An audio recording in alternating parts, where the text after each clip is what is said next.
សេចក្តីថ្លែងការណ៍របស់ក្រសួងការបរទេសនិងសហប្រតិបត្តិការអន្តរជាតិនៃព្រះរាជាណាចក្រកម្ពុជាស្តីពីកម្ពុជាថ្កោលទោសការឈ្លានពានរបស់ថៃក្រសួងការបរទេសនិងសហប្រតិបត្តិការអន្តរជាតិនៃព្រះរាជាណាចក្រកម្ពុជាសូមថ្កោលទោសយ៉ាងខ្លាំងក្លាបំផុតចំពោះការឈ្លានពានប្រដាប់អាវុធរបស់ប្រទេសថៃមកលើកម្ពុជារួមមានការប្រើប្រាស់យន្តហោះចម្បាំង F-16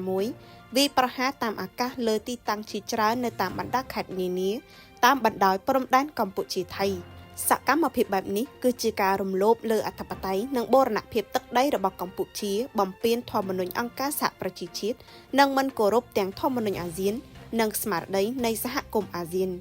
ការប្រើប្រាស់យន្តហោះចម្បាំង F-16 ក្នុងទឹកដីកម្ពុជាគឺជាការប្រើប្រាស់កម្លាំងមិនសមមាត្រនិងមិនត្រឹមត្រូវយ៉ាងពិតប្រាកដការវាយប្រហារតាមអាកាសដែលធ្វើឡើងដោយយោធាថៃរួមទាំងប្រតិបត្តិការដែលត្រូវបានរាយការណ៍ថាចូលជ្រៅប្រមាណ80ទៅ90គីឡូម៉ែត្រទៅក្នុងទឹកដីកម្ពុជាបានបណ្ដាលឲ្យបាត់បង់ជីវិតជនស៊ីវិលជាច្រើន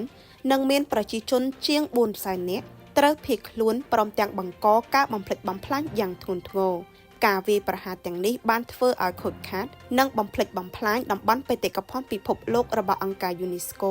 រួមមានប្រាសាទព្រះវិហារនិងប្រាសាទផ្សេងទៀតដែលមានសារៈសំខាន់ផ្នែកវប្បធម៌និងសាសនាព្រមទាំងផ្ទះសម្បែងប្រជាពលរដ្ឋសាលារៀនមន្ទីរពេទ្យវត្តអារាមសន្តាគារកាស៊ីណូការិយាល័យរដ្ឋបាលស្ពានជ័យជំនះនិងហេដ្ឋារចនាសម្ព័ន្ធស៊ីវិលសំខាន់ដទៃទៀតសកម្មភាពបែបនេះគឺជាការរំលោភបំពានយ៉ាងធ្ងន់ធ្ងរលើច្បាប់មនុស្សធម៌អន្តរជាតិនិងកាតព្វកិច្ចអន្តរជាតិក្នុងការការពារជនស៊ីវិលនិងទ្រព្យសម្បត្តិវប្បធម៌ក្រសួងការបរទេសនិងសហប្រតិបត្តិការអន្តរជាតិអំពាវនាវដល់យោធាថៃឲ្យបញ្ឈប់ជាបន្ទាន់នៅការទម្លាក់គ្រាប់បែកពីលើអាកាសនិងប្រតិបត្តិការយោធាណាមួយដែលបង្កហានិភ័យដល់ជនស៊ីវិលនិងជំរុញឲ្យកងទ័ពថៃគោរពច្បាប់អន្តរជាតិនិងផ្ដល់អាទិភាពលើការការពារជនស៊ីវិលនិងគោលដៅស៊ីវិលរាជរដ្ឋាភិបាលកម្ពុជាបញ្ជាក់សារជាថ្មីនៅការបដិញ្ញាចិត្តយ៉ាងខ្ជាប់ខ្ជួននិងឥតងាករេក្នុងការអនុវត្តបទឈប់បាញ់ថ្ងៃទី28ខែកក្កដាឆ្នាំ2025និងសេចក្តីថ្លែងការណ៍រួមទីក្រុងកូឡាឡាំពួរចុះថ្ងៃទី26ខែតុលាឆ្នាំ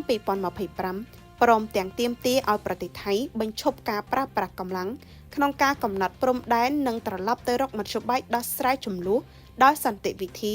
ស្របតាមគោលការណ៍ភាពជាអ្នកជិតខាងល្អនិងច្បាប់អន្តរជាតិ